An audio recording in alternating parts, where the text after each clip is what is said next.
Regresamos con Suri Ríos Montt, más bien Sosa, porque aclaramos el uso del apellido de tu papá, obviamente, que muchos medios de comunicación lo utilizan de esa manera en Guatemala. Sin embargo, tú te has postulado en tu carrera política como Suri Maite Ríos Sosa. Sí. ¿Y por qué usan el Montt si no es una decisión tuya? Bueno, lo que sucede es que en esta última elección yo soy Suri Ríos Sosa, pero yo tengo una identificación de nombres, o sea, Suri Ríos es siempre la misma persona. Y en última instancia, en esta campaña, los jóvenes están trabajando mucho con el tema de Suri. Soy Suri. Como Madonna. Como, digamos, bueno, no, Lady Gaga tiene dos. Sí. Oprah. Suri.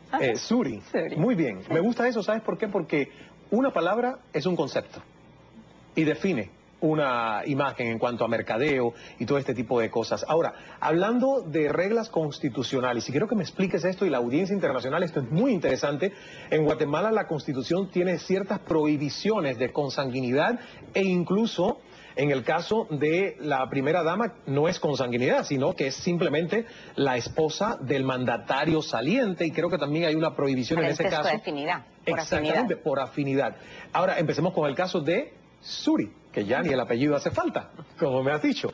¿Es cierto o no es cierto que hasta un cuarto grado de consanguinidad inhabilita a la hija, en este caso, de un caudillo, como he leído en muchas partes en la prensa guatemalteca, de postularse a la presidencia del país? Efectivamente, el artículo está escrito en la Constitución Política de la República. ¿Es el 187 o 186 y 187. Los dos. Sí.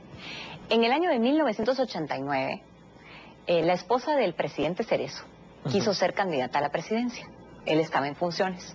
Y entonces el Congreso de la República hizo una consulta a la Corte de Constitucionalidad, máximo tribunal en el tema de la interpretación de la ley. Y la Corte dijo, la persona que tiene el parentesco, ya sea con el presidente de turno, con quien ha sido caudillo o quien como consecuencia de un golpe de Estado ha llegado a ocupar la presidencia, puede ser candidato siempre y cuando no sea en el periodo siguiente, sino que en los subsiguientes. Bueno, es que ha pasado ya muchos años del gobierno de Entonces, tu papá, ¿no? Ella, fue en 1982 a en los 1982, ni siquiera la Constitución estaba en ese tiempo en funciones. Entonces le dijeron a la señora de Cerezo, usted no puede en este periodo, pero en el siguiente sí. Y de hecho un hijo del presidente Cerezo fue candidato a la presidencia en las elecciones pasadas. El señor Jacobo Arbenz Vilanova fue candidato y fue hijo de Jacobo Arbenz Guzmán, quien estuvo dentro de un movimiento armado también y luego fue presidente de la República.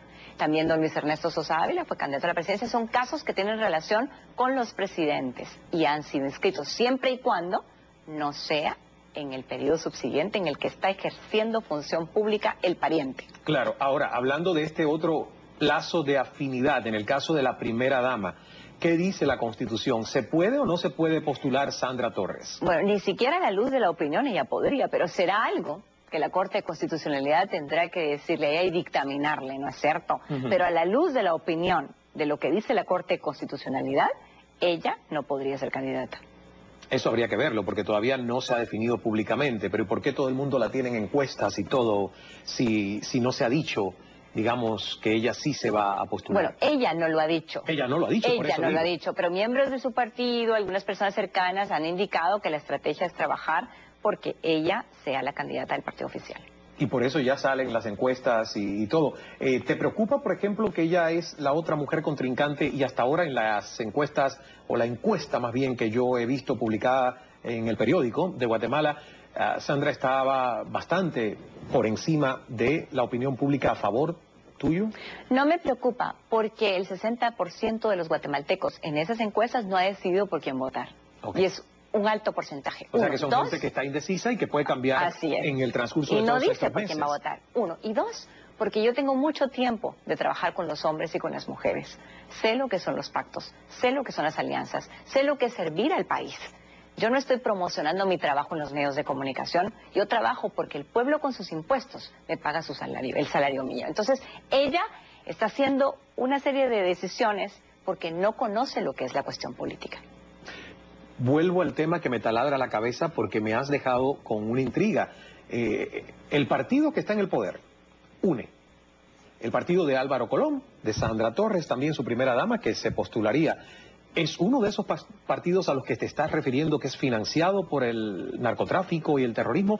Porque me parecería una afirmación categórica importante y algo que la opinión pública del país en algún momento cuestionaría hasta dónde, ¿no? Ellos financian muchas de sus actividades con los impuestos de los guatemaltecos, con los impuestos de los guatemaltecos. Pero muchos partidos que están en el poder lo hacen, ¿no? Nosotros en el Congreso de la República vamos a citar en las próximas semanas a varios de los funcionarios, comenzando por el secretario de Comunicación Social, para ver por qué están pagando esa cantidad de vallas, de anuncios y de todo tipo de propaganda que no tiene que ver con educar a la gente en salud o en medio ambiente o en educación, sino que promocionar lo que hacen bien.